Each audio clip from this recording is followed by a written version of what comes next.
রক্তকরবী শতবর্ষী। রক্তকরবী লেখা হয়েছিল 1926-24 ওই নামে 1924 নাম ছিল জোকব, তারপরে নাম ছিল মল্লিক, তারপরে এসেছে রক্তকরবী। সব দিকে যখন বেরোচ্ছে তখন নাম হচ্ছে 22-23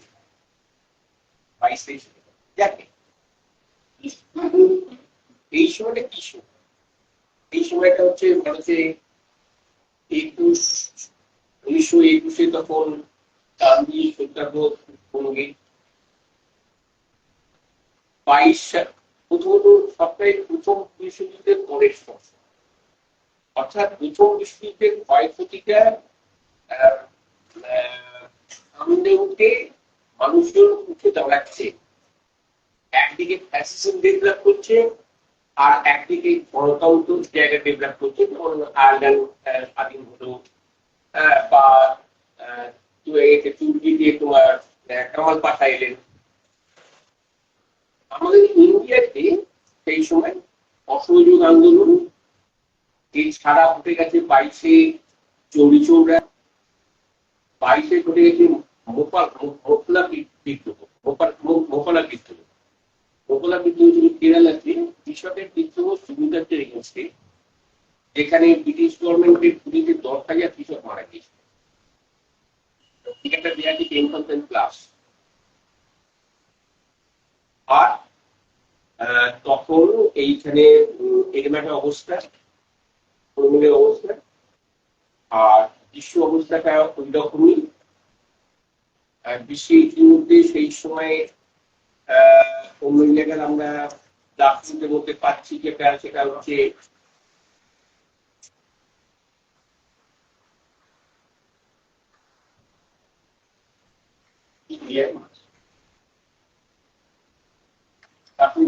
আমরা পাচ্ছি যেটা, সেটা হচ্ছে তখন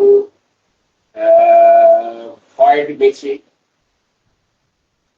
ডারউইন তখন নেই, ডারউইনের প্রভাবটা নিয়ে তর্ক বিতর্ক হচ্ছে।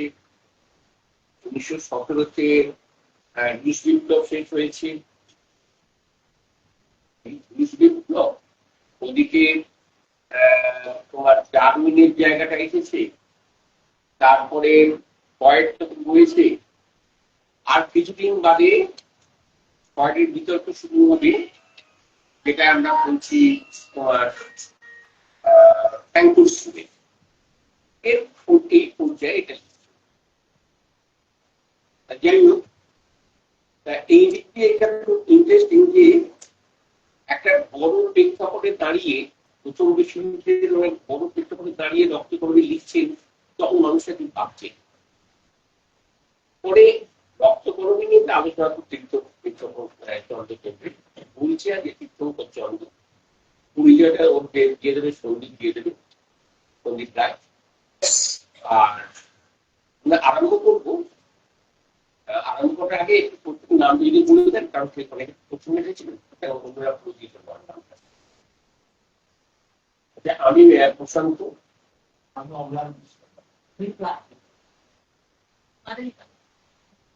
আমি সন্দীপ,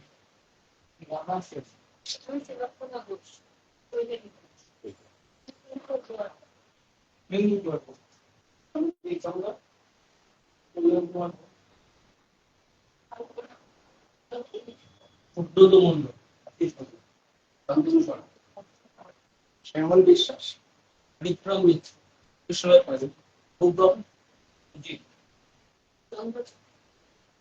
অশোক, পার্থ, রাজীব,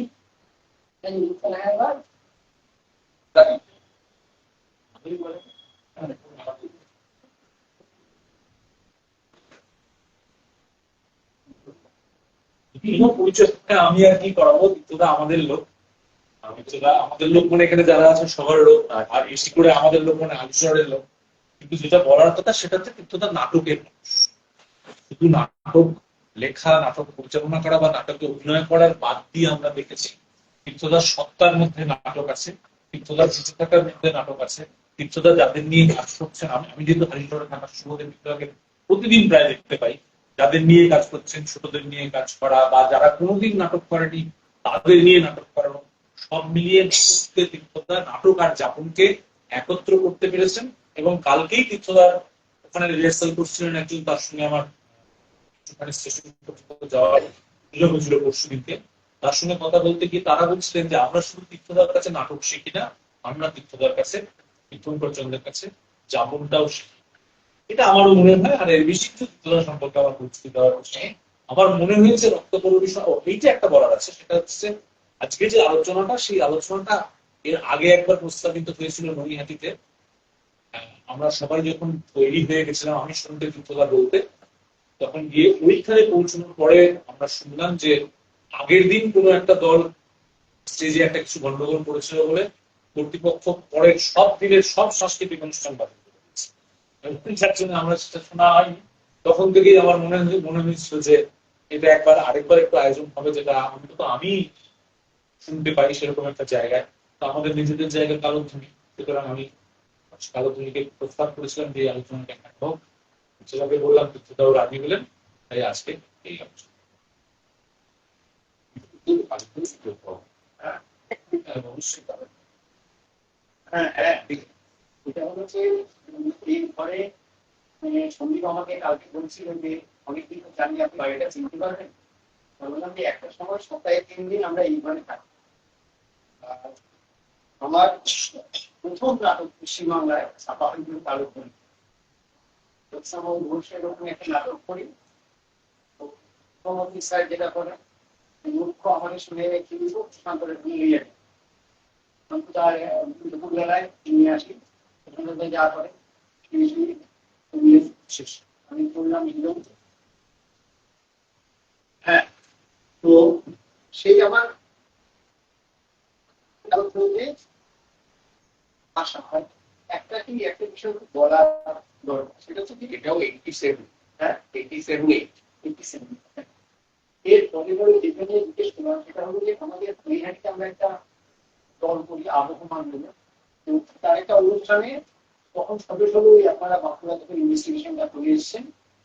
স্কুলে আপনি ছিল কি আপনারা দুজন বলতে গিয়েছিলেন ওই ঘটনাটার মধ্যে, তখন একটা গ্রুপেরও বেরিয়েছিল ফতুলপুরের ঘটনাটা। সেই থেকে মুর্শিদাবাদ, এটা কিন্তু মুর্শিদাবাদ, হ্যাঁ উচলপুর মুর্শিদাবাদ। হ্যাঁ এই হচ্ছে।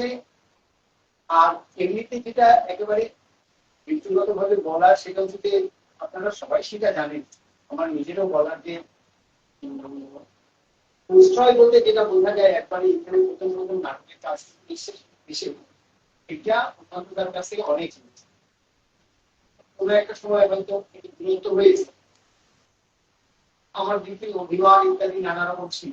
যেটা ঘটে অনেকদিন পরে যখন আবার প্রধান বিভাগে করবো, তখন ঠিক যে জায়গায় ছেড়েছিলাম সেখান থেকে হ্যাঁ গো বলো, মানে এইটা আমরা তো নানা রকম চিন্তা ভাবনা করি, সন্ততা ওই জায়গাটা থাকে বলে না, এক ধরনের একটা আবেগময় কৃতজ্ঞতা বোধ থাকে আর কি, সে আসি চাই না আসে।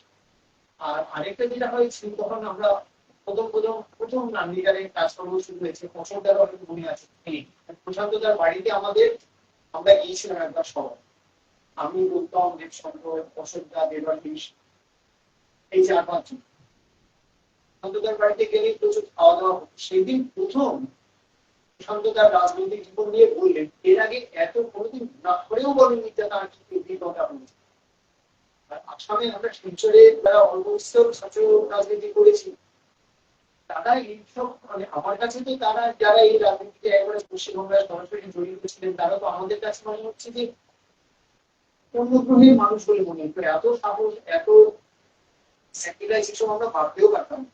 প্রশান্তদার নির্বিকার সমস্ত অ্যারেস্ট হওয়া থেকে শুরু করে সব বলে যাচ্ছে।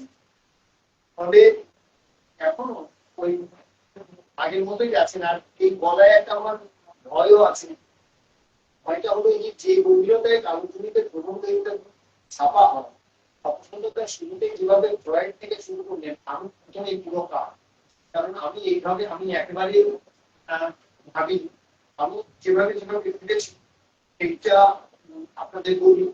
আর উনি সঙ্গীত বলেছে যে কিছুটা বলার পরে থামবো। মেয়েটিকে যেটা বলতে গিয়েছিলাম সেটা অনেকটা ছোট ছিল, যেহেতু পরিবেশটা ছিল না, সেই প্রস্তুতি নিয়েছিলাম। এইবার আবার একটু বেশি প্রস্তুতি নিয়েছি, জানি না প্রস্তুতি কি হবে। সন্দীপকে আমি সন্দীপকে বললাম, সন্দীপ কতক্ষণ বলবো? বললেন যে 1 ঘন্টা বলুন।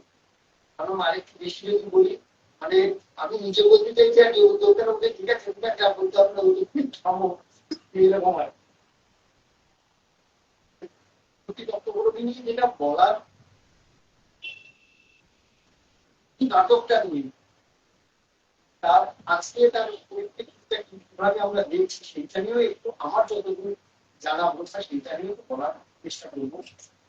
কতগুলো বিষয় আমাদের মধ্যেও কতগুলো ধারণা আছে, সেগুলো আমি নিজেও এই প্রস্তুতি নিতে নিতে কাটিয়ে এই বলাটা অনেকগুলো পরিবর্তন করার পরে 2023-এ অনুষ্ঠিত শারদীয় পত্রিকায় বিশ্বজিৎ রায় একটা প্রবন্ধ লিখেছিলেন বক্তব্য। খুবই ভালো একটা দিক, ক্ষমতাতন্ত্রের সূত্র ও বিপ্লবের পথ নির্দেশ বলে একটা প্রবন্ধ। প্রবন্ধটা খুবই কাজে উপকারী। অনেকগুলোকে ওনার সঙ্গে একমত হয়নি, কিন্তু ওই বিশ্বজিৎ রায়ের বই বা অন্যান্য আন্তর্জাতিক বইয়ের কথা বলতে বলবো, এগুলো থেকেই আমরা সম্পূর্ণালী চিন্তা ভাবনা ওরকম।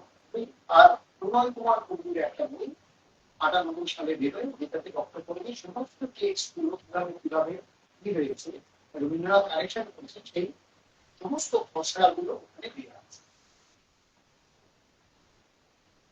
এখন প্রথমে একটা প্রাথমিক আলোচনা করবো আর তারপরে কিছু হয়েছে শোনা যাচ্ছে না। তারপর যেটা হয়েছে ওই রক্তকর্মী ইদানিংকালে কিছু প্রযোজনা বা অভিরুচির পক্ষে যে প্রযোজনাগুলো হয়েছে সেগুলো সামান্য সামান্য কিছু কথা বলার।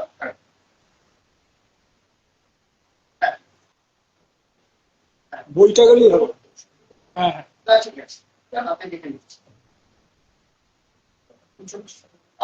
এইবার বেশ এখন দেখে দেখে করতে হবে। রবীন্দ্রনাথ এটা যখন লিখছেন শিলংয়ে, তখন অমিয় চক্রবর্তীকে একটা চিঠি লিখছেন যে একটা নাটক বলছে কিছু একটা লিখছি বা আমার চিন্তায় এসছে, সেটা একটা লেখবার ইচ্ছে হচ্ছে বলে ওই চিন্তাটা ওনার মাথায় ছিল। এখন এই চিন্তাটা কেন মাথায় এসছে সেটা একটা বললেন যে পৃথিবীর মানচিত্রে যখন মানুষ কতগুলো অনুপালন করছে, সেই আলোচনা সেই কথায় করে আসছি। আমার একটা মনে হয়েছে যে আন্টিপোনে আর নন্দিন এদের যদি একটা কম্পারেটিভ স্টাডি করতে পারবে, কারণ দুজনের যে আন্টিপোনের সঙ্গে ক্রেয়নের আর রাজার সঙ্গে নন্দিনীর যে কথাবার্তা, সেই কথাবার্তার পরিপ্রেক্ষিত বা বিষয়টা একই, মানে মমতা এবং প্রতিষ্ঠানের দিকে দাঁড়িয়ে দুজনেই কথা এবং দুজনের প্রেরণও নিজেকে ডিফেন্ড করার চেষ্টা করছেন, রাজাও নিজেকে ডিফেন্ড করার চেষ্টা করছেন এবং নন্দিনীকে যা যা বলা হচ্ছে তিনি আন্তিকমিটি করছেন।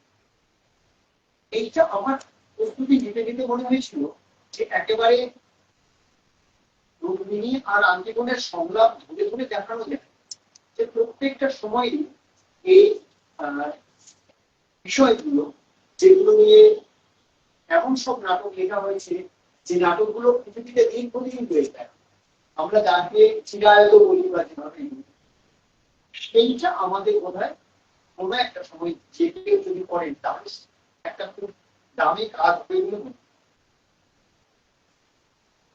রক্তকর্মী প্রথম বেরিয়েছিল প্রবাসী পত্রিকায় 1924, তার 10টা খসড়া হয়, 10বার ওই কারেকশন, 11 নম্বর খসড়া যেটা হয়েছিল সেইটাই ছাপার জন্য ব্যস্ত, মানে আমরা আজকে থেকে যেটা বলছি সেটা 11 নম্বর খসড়া, কিন্তু সেই 11 নম্বর খসড়াটা আমাদের কাছে পাওয়া যায় না, মানে কোনো একটু পানি। আর একটা পানি সেটা হচ্ছে যে চতুর্থ খসড়া যেটা আছে। এখন এই যে উনি কাজ করেছেন, প্রত্যেকটা যখন খসড়া করছেন রবীন্দ্রনাথ, তখন মনে হচ্ছে যেন একটা প্রবল অস্থিরতার মধ্যে আছে। মানে আমরা অল্প অল্প করে এগোবো, প্রত্যেকটা আমরা যদি খসড়া দেখি তাহলে শুধু বাক্য বা সংলাপ বা চরিত্র চরিত্রের নাম এই সমস্ত কিছু কিরকম ভাবে পাল্টে পাল্টে যাচ্ছে। এই যে চতুর্থটা সেটা পাওয়া যায় না, সেইটার একটা ছাপা 1986 সালে বঙ্গবন্ধু পত্রিকায় বার হয়েছে, কিন্তু সেইটা যে মূল খসড়াটা সেইটা আর এরপরে পাওয়া যায়নি। শোনা গেছে গুজরাটে এক কবিতার কাছে আছে, কোনো আনতে পারেনি, বিশ্বভারতীতে সেই যোগাযোগটা করে উঠতে পারে। একেবারে প্রথমেই যে লেখাটা উনি লেখেন সেটা আমরা যারা মানে আপনারা নিশ্চয় করেছেন কবির গীতা বা ফাল্গুনি যেভাবে লেখা আছে যে কোনো চরিত্রের নাম এমনি কতগুলো সংলাপ পরপর দেওয়া আছে, আমরা সংলাপের ভিতর দিয়ে যখন মানে জানি তখন অন্যান্য চরিত্রগুলোর নাম, যেমন চন্দ্রা ফাল্গুনার একটা সংলাপ বলতে চন্দ্রা আমার ঘর বার করতে, এরকম সংলাপ আছে, সংলাপের চরিত্রদের কোনো পাত্রপাত্রীর নাম। যেমন এখানে যেমন শুরু হচ্ছে একেবারে প্রথমে যে খসড়াটা, আমার মত কোথায় দুধের চন্দ্রা সেটি বার কি বলছো আজ সকাল থেকে হয় আজকে ছুটি, কাল দুধের মানুষজন ব্রত গেছে, আর দুধের অসুবিধা চন্দ্র বলছে বলো কি ওটা কি ঠাকুরেরটা মানে, এটি যে শুরু হচ্ছে না। আর এই প্রথম খসড়াটা শেষ হচ্ছে এবার কিরকম, তোমার সৈন্যরা তো তোমাকে মানবে না, আমি একলা লড়বো, জিততে পারবো না, তুমি ধরতে পারবে, এতদিন পরে মরবার একটা অর্থ দেখতে পেয়েছি, বুঝতে পারছি মরণটা শুনবে অঞ্জন, শুনতে পাচ্ছ ওই যে তোমার প্রশংসার দল দাঁড়িয়েছে, তাহলে কাদের কথা হচ্ছে এটা আমরা বুঝতে পারছি। ভাবলো বা ওই বিখ্যাত একই রকম হবে। এইবার পৃথিবী যখন বর্ষা হচ্ছে তখন মাতৃমাতৃর নাম দেওয়া সেকেন্ড যেটা আর ওইখানে সুনন্দা বলে একটা চরিত্র আছে, সেটা রবীন্দ্রনাথ নিজেই কেটে তৈরি করছে সেকেন্ড। আর সেকেন্ডে যেটা আছে আমরা রক্তগুলোতে যেটা পড়ি এখন সেটা এখন মানে তাতে 1 2 3 4 5 6 করে ছোটা ভাগ করা ছিল সেকেন্ড। এইবার শুরুটা আমরা যেমন একেবারে শুরুতে এখানে প্রথম খসড়াতে যেমন শুরুটা ছিল আবুলা আর চন্দ্রা কথা বলছে, এইখানে সেকেন্ড এডিশনে দেখা গেল যে মানে খসড়াতে দেখা গেল নন্দিনী আর রাজা কথা, মানে ওইটা পেছনে চলে যাচ্ছে আস্তে আস্তে। শেষে একেবারে শেষে নন্দিনী আর রাজা কথা বলছে প্রথমে, সেকেন্ডে দেখা গেল রাজা আর ঠাকুর কথা বলছে। এইবার কেন এইগুলি বলছি, আমার ওইটা বলতে বলতে মনে ছিল যে রবীন্দ্রনাথ স্থির হতে পারছিলেন না, বলে যে কিভাবে আমি বিষয়টাকে আরো ঠিকঠাক মতো পৌঁছে। তৃতীয় প্রশ্ন যেটা করছেন উনি, সেইখানে শুরু হচ্ছে অধ্যাপক আর নন্দিনীর। আমাদের মূল টেক্সট আমরা যেটা হাতে পাই তাতে অধ্যাপক আর নন্দিনীর যা যা সংলাপ আছে সেই সংলাপগুলি একদম শুরু হচ্ছে না, একটু একটু বাক্যের গঠনে বা বানানে বা যোগী চিহ্নে আছে খারাপ আছে, কিন্তু ওই নন্দিনীর অধ্যাপকের কথাগুলি শুরু চতুর্থ আমরা পাই পঞ্চম নন্দিনী অধ্যাপক, শেষ ঠাকুরার রাজা। আর ওইখানে শেষ যখন হচ্ছে তখন আসছে ওই যে ফসল কাটার দল, কোনো গান নেই, ফসল কাটার দল বলে লেখা আছে, শেষ কোনো গানের মূল্য। ষষ্ঠতেও তাই, সপ্তমেও আবার নন্দিনী আর অধ্যাপকের শুরু। আর শেষে নন্দিনীর সংলাপকে শুধু পাল্টাচ্ছে তা না, ওইখানে নন্দিনীর সঙ্গে আগুদান বিশ্বপাগল সবাই রয়েছে রাজার সঙ্গে কথা বলে। আর এইখানে একটা অদ্ভুত হয়েছে, মৃত রঞ্জনকে দেখে নন্দিনী যে সংলাপটা করছে সেটা আমরা আজকে টেক্সটে পাই না, সেই একটা সংলাপ আছে।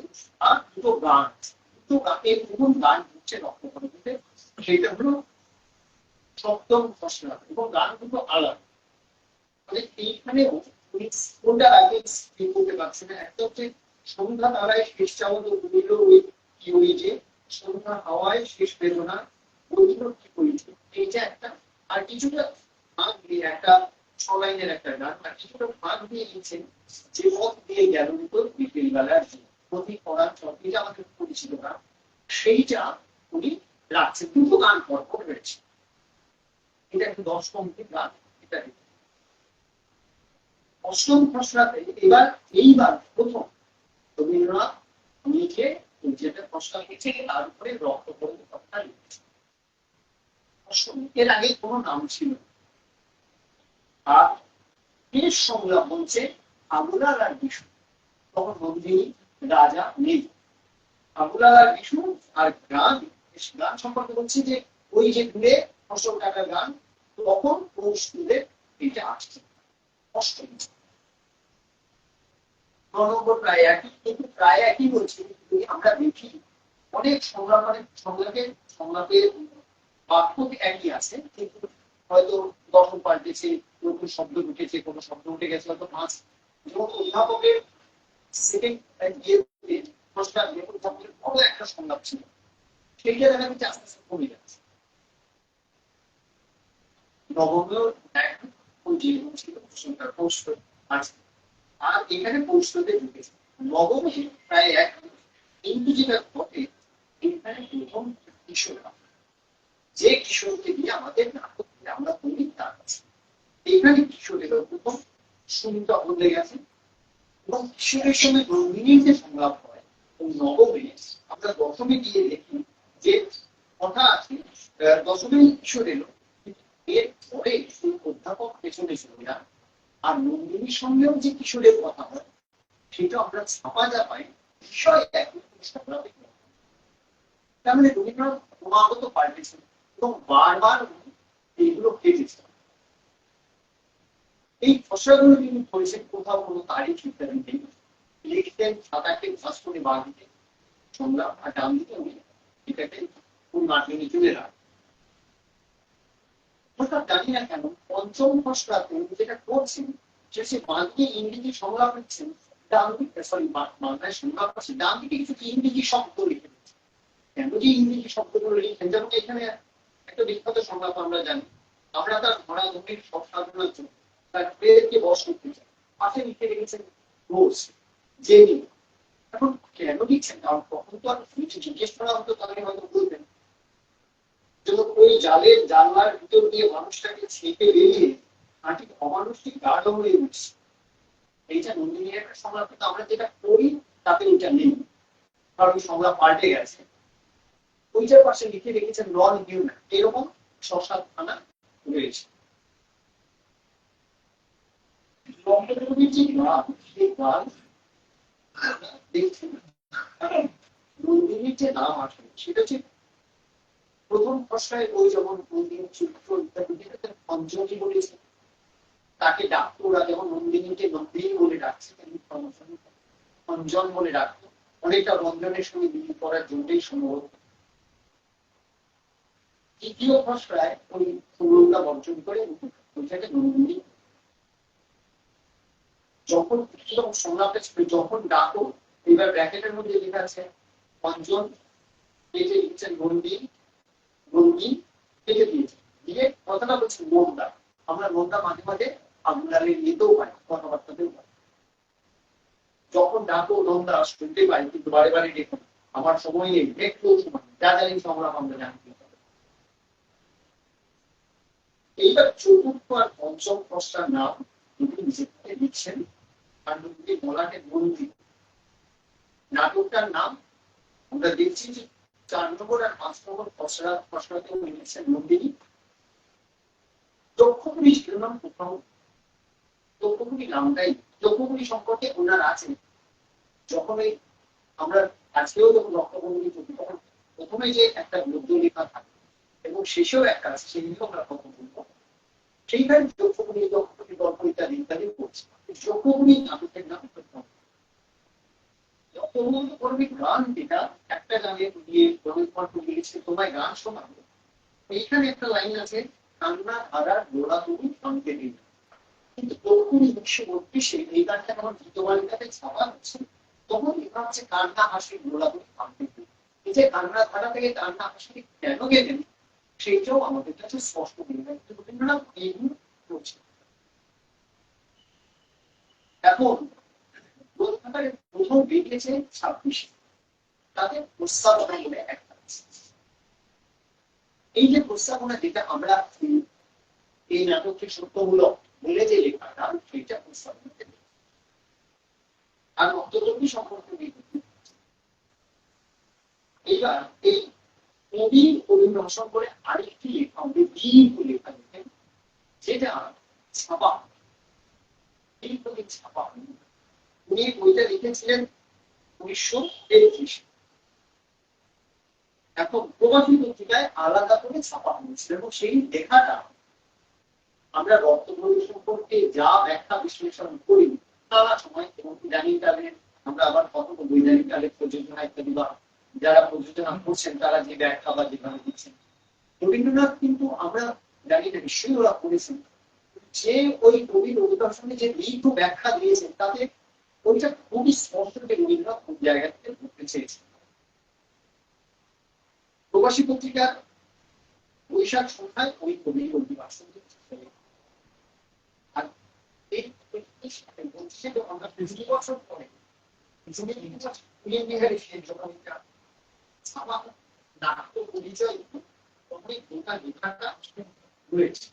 আর প্রস্তাবনাটা তখন শেষ হয়েছে। তার মানে রবীন্দ্রনাথ প্রবাসী পত্রিকায় নাটকটা যখন হয়ে গেছে, প্রস্তাবনা লেখা আছে, এরপরেও আরেকটা দীর্ঘ লেখা সেইটাও ছাপানো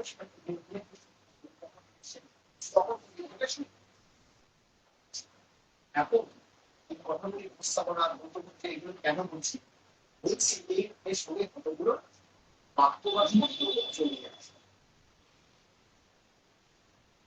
এই গুরুত্বপূর্ণ উপস্থাপনাটা এখানে বলছেন যে আজ আপনাদের এইটা আমরা অনেকেই জানি, বিশেষ বলছেন যে আজ আপনাদের বারোয়ারি সময় কিছু ভালো প্রায় কখনো ডাক পড়ে না, এবারে কৌতূহল হচ্ছে পরে হচ্ছে পালা সামনে করে দিক নিবেন, কুত্তা মিলিয়ে দেবে, তারা পালাটাকে ছিঁড়ে করবার চেষ্টা করবে, করতে পারে। এইবার রবীন্দ্রনাথ কুত্তা মিলিয়ে দেবেন এই শব্দটা রাজনীতি আমাদের জানার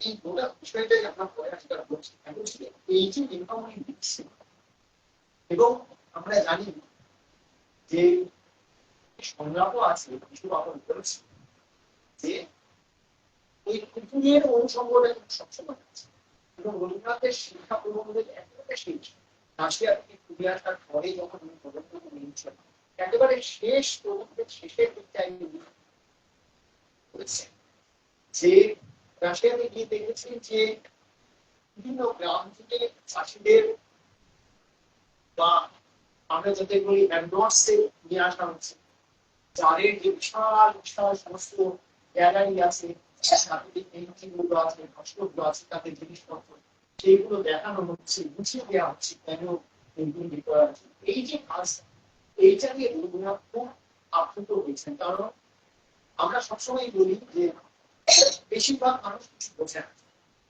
ফলে তাদেরকে বাদ দিয়ে আমাদের নাটকের চর্চা হোক ব্যবহৃত। রবীন্দ্রনাথ এটা নিয়ে আসা পরে আপনি যখন লিখছেন যে আমি ফিরে গিয়ে এই কাজটাই করতে, তখন কোন পুলিশ কোন সন্ন্যাসীর বাণী আমাকে আটকাতে। এখন এই কথাটা অনেক সময় আমাদের আমরা জানি যে রবীন্দ্রনাথের একটা প্রধান গুণ হিসাবে বলা হয়েছিল যে পৃথিবীতে আর কোন কবি বা এইরকম ভাবের মানুষ এত উপেক্ষা সহ্য করে কাজ করতে পারে। রবীন্দ্রনাথ যা করেছেন বাংলাদেশে এবং কলকাতাতে বা যারা যেসব প্রতিষ্ঠান ছিল তারা প্রত্যেকেই রবীন্দ্রনাথের শিক্ষা ব্যবস্থার সমস্ত কিছু নিয়ে খুব সমালোচনা করেছি এবং আমরা এটা জানি ওখানে সরানোর অনেকভাবে সরানো হয়েছে।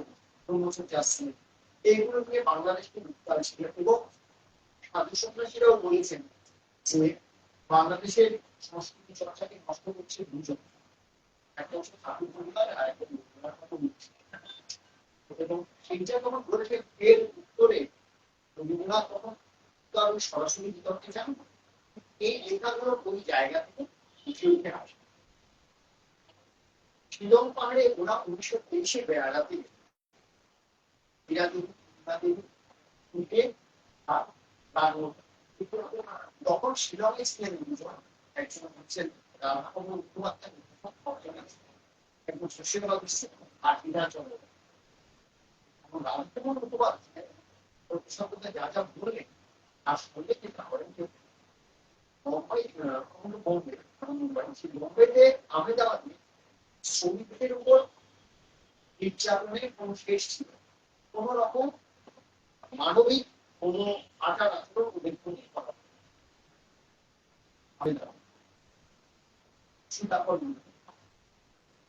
প্রাথমিক পর্ব।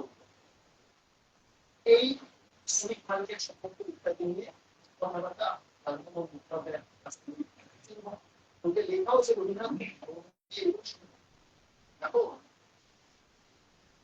একটা জায়গায় রবীন্দ্রনাথ একটা জায়গায় দিচ্ছেন, মানে বাল্মীকির কথা দিচ্ছেন, তিনি চিত্রকূট না প্রভৃতি নানা দেশের কথা বলেছেন, অথচ সাত কাণ্ডের মধ্যে কোথাও দক্ষিণ আফ্রিকার নাম। যখন এই দক্ষিণ আফ্রিকার কথাটা আমাদের দক্ষিণ আফ্রিকায় এই দক্ষিণ আফ্রিকা বলার একটা এই দুজনই তখন অত্যন্ত মানবতার সম্পর্কে কাজ করতেন। আর এই যে মানবতার বিরোধী যে সমস্ত কাজ, এই যে নেশানের নাম নিয়ে জমিয়ে রাখা, এগুলো সমালোচক ছিল।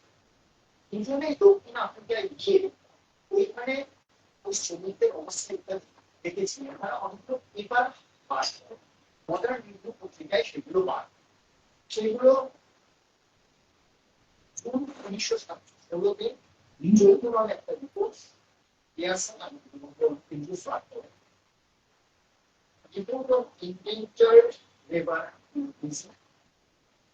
আর ইন্ডিয়ান লেবার ইন্ডিয়ান এমপ্লয়িজ এই যে ভারতবর্ষ থেকে অন্যান্য জায়গায় আমরা যুবাদীরা রেল পাচ্ছি এবং শ্রমিকদের নানা মানুষ ওরা এই বিমানগুলো পাচ্ছে। আর রবীন্দ্রনাথকে লেখা এডুকেশন চিঠিতে ভারতীয় হিন্দিতে মর্মান্তিক যে সমস্ত এখন এই ভারতীয় খুনি বলতে আমাদের একটা যেহেতু আমি আসামে থাকতাম আর আমাদের বাড়ির চারপাশে হচ্ছে চা বাগান, আমরা এইগুলি জানতে পারি অনেক পর, কিন্তু এখন আমরা মিলিয়ে দেখি আমাদের বাড়ি থেকে কিছুটা দূরে যখন শিলচর যান শিলচর থেকে মানে শিলচর এয়ারপোর্ট থেকে যখন শহরে আসেন, শিলচর শহরে আসেন একটা চা বাগান আছে, চা বাগানটার নাম হচ্ছে পরিণামন চা বাগান। 1926 সালে ভারতবর্ষের প্রথম শ্রমিক বর্গমূল্যের পরিণামন। এই চা শ্রমিকরা তারা অর্থাৎ আর 1959 সালে একটা আইন পাস করে গেলে সেটা হচ্ছে ইন্ডিয়ান এমিগ্রেশন 1819। এই 59-এ কর্মীরা বেরিয়েছে, তার মধ্যে হচ্ছে তখন তো চা বাগান এগুলো হচ্ছে অনেক এই এখন ভারত বা বিহার সমস্ত জায়গাতে নিয়ে দেওয়া হচ্ছে।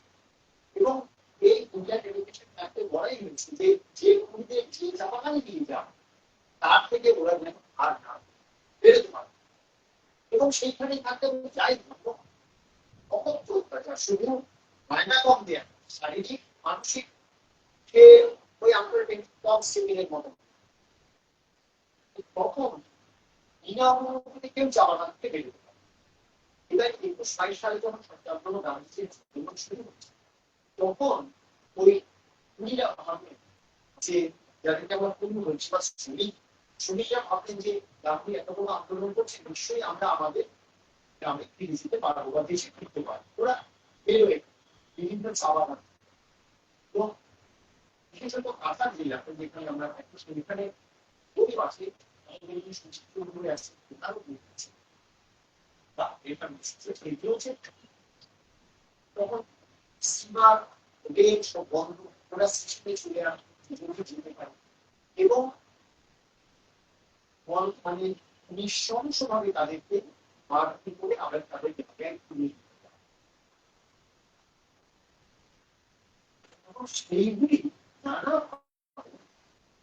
সমস্ত খবরাখবর শিলংয়ে আছে। শিলং স্টেট ক্যাপিটাল বলতে আমরা ঠিক যেখানে বলেছেন যে কিছু বলছেন যে দাঁড়িয়েছিলাম মানুষ, দাঁড়িয়েছিলাম মানুষ এখন 10-25-এর সব আমাদের উপরের উপর দিয়ে খেলা চলছে। এইটা একটা সময় কিন্তু এই সংগ্রামের পিছনে এই বিষয়টাকে তারা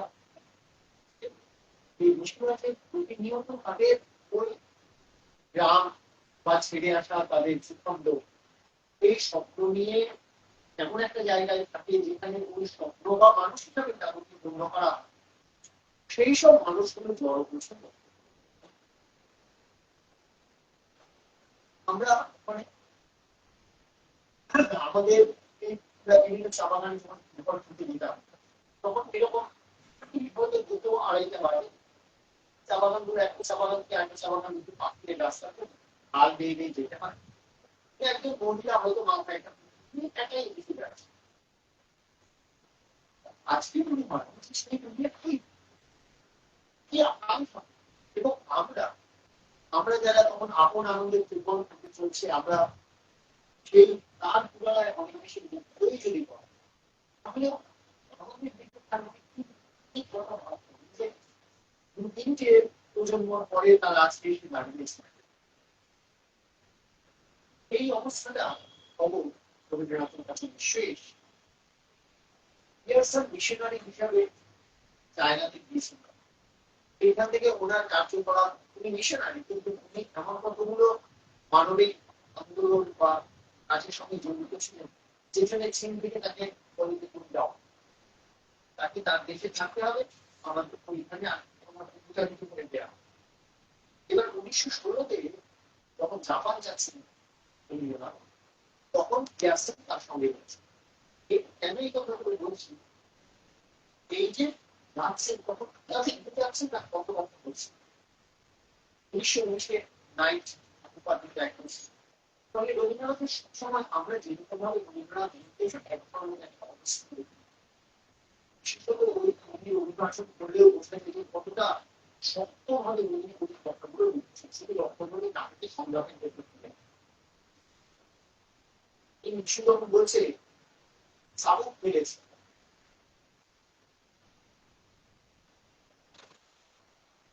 যে চাবুক দিয়ে ওরা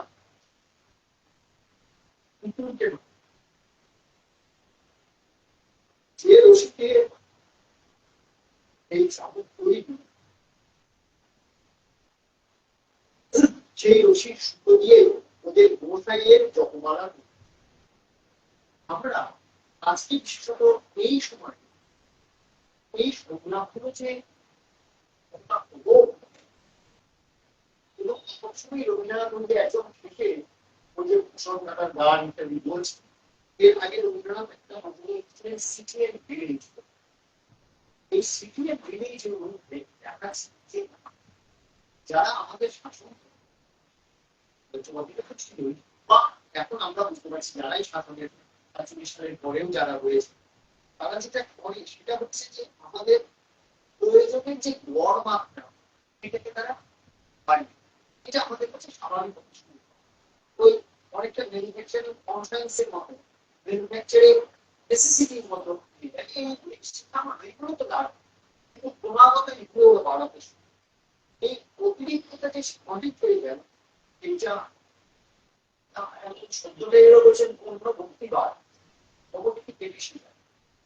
আমাদের কাছে এই কমিউনিটি গুলো যেন খুব স্বাভাবিক হবে।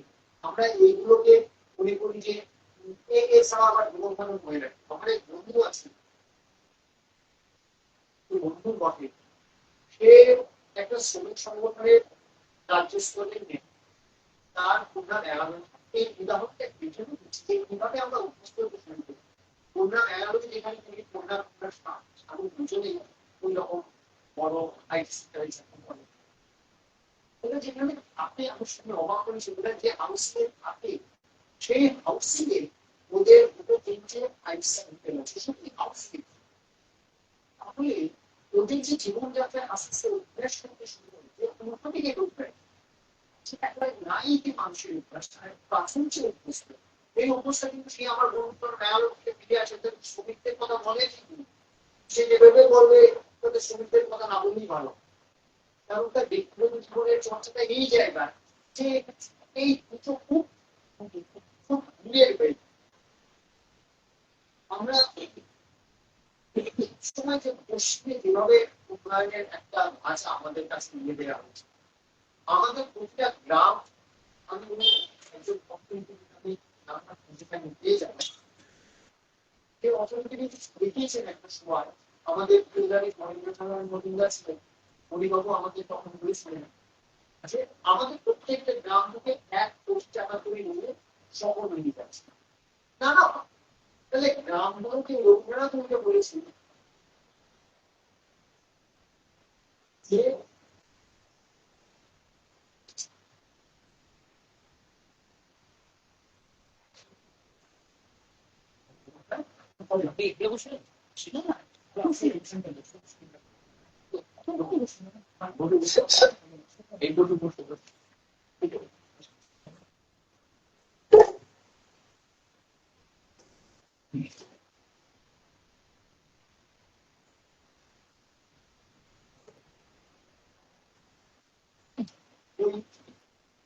এই পর্যন্ত আকর্ষণজীবী আকর্ষণ, এই উপশব্দ ওরা ব্যবহার, এবং সত্যি আকর্ষণজীবী বা আকর্ষণজীবী সমাজে কিভাবে নিজেরা নিজেদের অস্তিত্ব একটা দল বাঁচিয়ে নিজেদের বাঁচিয়ে রাখার জন্য, আর একটা দল নিজেদের বিলাসকে বাড়িয়ে নিয়ে যাওয়ার জন্য কিভাবে তাদের সম্পর্কটা প্রতিনিয়ত আরো নির্ভরশীল। রবীন্দ্রনাথ একটা বলতে ইচ্ছেন যে এই যে শহরগুলো ক্রমাগত শহরকে আমরা সাজিয়ে ফেলেছি, এটা একটা উদাহরণ দিয়ে লিখছেন যে শরীরে সব রক্ত উঠে গিয়ে জমা হয়, সেটা সুস্বাস্থ্যের লক্ষণ। ফলে আমাদের এই যে প্রবণতা, এই প্রবণতা গোটা সমাজকে নষ্ট করে দেবে। কিন্তু আমরা যেভাবে চলছি এই পরিবর্তন বা এই অবনতিটা অনিবার্য হয়ে উঠছে। এইবার যে বিষয়টা বলবো সেটা তো এখানে যারা আছেন সবার পারমিশন নিয়ে আমরা এই বিষয়ে রোগী জানি, হয়তো প্রশান্ত দ্বারা যদি একটু প্রশ্ন করে বা বিচার নিয়ে যদি আপনারা কোনো দিন বলেন, রাশিয়া বিপ্লবের আগেও দেখা গেল যে প্রয়োজনের দোকাই কি আইন শিল্প তৈরি করতে এবং এই দোকাই নাম কিন্তু নিষ্পেষণ, এবং এইটা আমি এইটা কোন প্রশ্ন নিচ্ছি তখন দেখছি বলে যে মার্ক্সের কথাটা বলছিলেন যে সমাজতান্ত্রিক পুঞ্জীগমন কি করে বুঝবা যায় সেই সমাজতান্ত্রিক পুঞ্জীগমনের কথা বলছি। একজন অর্থনীতিবিদ রাশিয়া অল্প বয়সের চলে যাচ্ছে, এটা আমরা বুঝতে বাধ্য হয়। ব্রাজিলিস্ট্রি বলে আমি তো আমার বলি যে আপনি ব্রাজিলিস্ট্রি বলে একজন, উনি প্রথমে ওই ছিলেন ছিলেন, তারপরে বেঞ্চলিকদের ছিলেন, তারপরে যখন বেঞ্চলিকটাই প্রধান সেই সময় নানা বিষয়ে বিতর্ক শুরু হয়, এবং উনি ওই কথাটা এমন ভাষায় লিখেছেন যে এটা সাহস দিয়ে আমি পড়ে শোনাই, কারণ আমাদের নানা রকম চিন্তা ভাবনা অভ্যাস আছে, তো কিন্তু এইটা পড়ে এই রেফারেন্সটা আমি খুঁজে পাই, কিন্তু পেয়ে যাবো আমি। বলছেন বলছেন 1930-এর দশকে স্টালিনের নেতৃত্বে কমিউনিস্ট পার্টি সোভিয়েত রাশিয়ার গ্রামাঞ্চলের বলতো নিজেই বাঁধছে না, রাষ্ট্রীয় সন্ত্রাস ও লুণ্ঠন বলগাহীন করে কৃষিকে যে সমবায়ী করে কালেক্টিভিজম প্রক্রিয়া হাসিল করেছিল তা এই সমাজতান্ত্রিক পুঞ্জীগত প্রয়োগ করে। বলছে এটা সোশ্যালিস্ট সেকুলারিজম, সোশ্যালিজম সেও পুঁজি রেগুলেট করতে শুরু করছে, ফলে যে গ্রামীণ কৃষক ইত্যাদি তারা কিন্তু সেই সাম্রাজ্য অবস্থা পেয়ে যাচ্ছে। মানুষ সব যদি হয় তাহলে উদ্বাস্তু হয়ে যদি যে আমাদের অচিন্ত কুমার ফিল্মতে কবিতাটা আছে না, বাস্তু একটা লাইন আছে না, কেউ উদ্ধার কেউ উদ্ধার আবশ্যক কেউ উদ্ধার দিতে না। তো ফলে এই যে ৬৯-এর ও ৪৭-এর পর এরা কিন্তু বাড়তেই এবং বেড়ে গেছে রাশিয়াতে এবং এই প্রোগ্রেসিভ কথাটা হচ্ছে সেটা হলো এই ১৯১৭-এর পরে তুমি আরো কতগুলো কথা বলো এবং যথারীতি যা হয় ১৯৩৭-এ ৮৬ জন বিংশের প্রতিষ্ঠা কবে বলে এই যে একটা মানুষ এত বিপজ্জনক হয়ে গেল এবং এই কিন্তু আমরা জানি যে বিপজ্জনক হতে পারে এই ওর মাত্রায় গিয়ে তার আমরা মেয়ার বইয়ের কথা বলেছি প্রসঙ্গক্রমে বলি আর কি মেয়ার বইকে যখন সম্মেলন করে লেনিন যখন সমস্ত সাংস্কৃতিক ফ্রন্টের মানুষদের ডাকেন তখন মেয়ার বই একমাত্র তিনি দাঁড়িয়েছিলেন লেনিনের কাছে কিন্তু তারপরে লেনিন চলে যাওয়া লেনিনের শেষের দিকে বা লেনিন চলে যাওয়ার পরে দেখলেন যে গন্ডগোল হচ্ছে তখন তিনি কতগুলো নাটক করেন সেই নাটকগুলো তখন লাগিয়ে দিবেন মেয়ার বই তো ওনাকে ধরে নিয়ে যাওয়া হয় সবচেয়ে যেটা মর্মান্তিক সাথে জিরাইদা রায় আমার স্ত্রী তাকে পাওয়া যায় শরীরের ২৬টা স্ক্যান করা হয়েছে। এখন একটা মানুষকে মেরে ফেলার জন্য একবার গুলি করাই গেছে এবং আমরা এইটাও বলেছি যা বাইরের রাষ্ট্রের প্রচার বলেও কিন্তু সত্যি ঘটনাটা অনেক যখন দেখা গেল যে আর্কাইভ গুলো যখন উন্মুক্ত হলো তখন অনেক বিষয় আমাদের কাছে আসছে। তো যাই হোক এই কথা কেন বলছিলাম এই যে রবীন্দ্রনাথের সমবায় প্রচেষ্টা আমরা আমার এক বন্ধু আমরা একসঙ্গে রাজনীতি করতাম অম্লানও চেনে আমাদের সেই বিপ্লবী বন্ধু এক রবীন্দ্রনাথকে মধ্যে দেখতে চেয়ে রবীন্দ্রনাথ কেউ জানা এবং ও আমাদের বলতো যে রবীন্দ্রনাথ যখন জমিদারিতে গিয়ে নর্দ থেকে নাচ পেল তখন চাষিরা কৃষিতে দিত তার পায়ের পিছে পা দিয়ে নাম। তো আমরা জিজ্ঞেস করতাম যে কে মানে এই রেফারেন্সটা কোথায় পাওয়া যাচ্ছে তো আমাদের রেফারেন্স পাওয়ার মানে হচ্ছে দাদা কোনো দাদা সেই দাদা কোথা থেকে জেনেছে সেইটা বলতে গেলে অবাক হতাম দাদার কথা তো দিল কিন্তু রবীন্দ্রনাথের পরিবেশটা যে কত গভীর এই সুকুমার মল্লিকের একটা বই আছে রবীন্দ্রনাথের পরিবেশটা আমাদের এইখানে আর কোথাও যে জন্য টলস্টয় বা নভেম্বর 18 আমাদের শ্রীনিকেতন যে কাজগুলো করেছে সবটা প্ল্যানিং রবীন্দ্রনাথের কত গভীরে নিয়ে উনি দেখছেন এবং সেইটা আমরা আরেকটা আলোচনায় বলছিলাম যে ওই দিল্লি উন্নয়নের জন্য রবীন্দ্রনাথের চিন্তা ভাবনা তখন বলে গোটা বিশ্বে একটা উদাহরণ দিয়েছে। আমরা ওই রক্তকরণী নিয়ে উচ্ছ্বসিত হয়ে তখন না এটা সুরের সঙ্গে জয়গান আছে লড়াইয়ে চলো ডাক আছে কিন্তু বাকি যে কথাগুলো আছে সেই কথাগুলো আমাদের কাছ থেকে পৌঁছে বলে আমরাও কোনো না কোনো ভাবে নিজেদের আলোচনার চিন্তা ভাবনা আমরাও অধ্যাপক বা মশাইদের দলেই করি কারণ আমরা নিজেরাও নিজেদের অবস্থাটাকে চিন্তাটা করে নিজেদের চিন্তা ভাবনা এবং নিজেদের বক্তব্য সবগুলোকে এত মার্জিত করে রাখি যে আমার চলায় আমার জীবনযাপনে যেন সেটা কোনোভাবেই খারাপ ফলে আমরা যেন রক্তকর্মী নিয়ে হবে ১০০ বছরে নানা প্রয়োজনে না হবে কিন্তু রক্তকর্মীর মূল হিসেবে কথাটা সেটা হবে যথেষ্ট ভূমি রাখলেই আমরা নিরাপদ আপাতত এই